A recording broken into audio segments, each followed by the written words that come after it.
markaska isku daaweynta qur'aanka kariimka ah ee sheekh maxamed weli ee magaalada hargeysa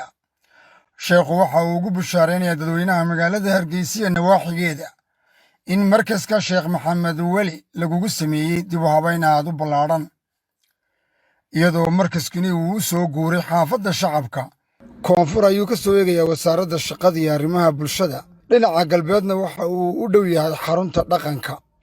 adeegan u haynay waxa ka ahaa inaanu si yaroo fudud sixirka uga furno si yaroo fudud maaragtay haddii alla idmaayo durrada dhibaatooyinka keenaan ay ka mid tahay faaliga kansarka cudurrada guud oo dhan cudur aan waxaan keenin ma jirto inta badan ku dabaybnay halkan waxaana ka marqaatay nabada kamarad duubay cumar iyo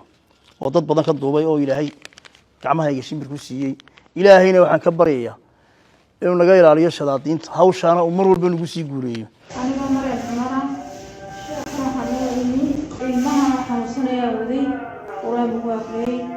ودعدي إن بدن بيحنسون إن بدن بيحنسون ويقولوا المهن سحر باهية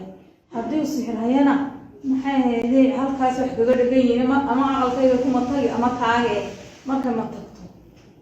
إن شاء الله وعافاس بإذن الله وعافاس ما ينتو وين مطلعي وعاف ما تلو وفي عنه وحكسر دعتي مصابير تاسك صداتي halkaa waa laba waxa ka soo dhacay kala 5 musfaar oo ka horeeyay 7 musfaar baa soo dhacay kuwaas saarta markii aan keenay ayaa halkaa ka soo dhacay shaqootiisa markaska maxamed weli alxamdulillah rabbil caalamiin gabar yar oo habarnahay baan keenay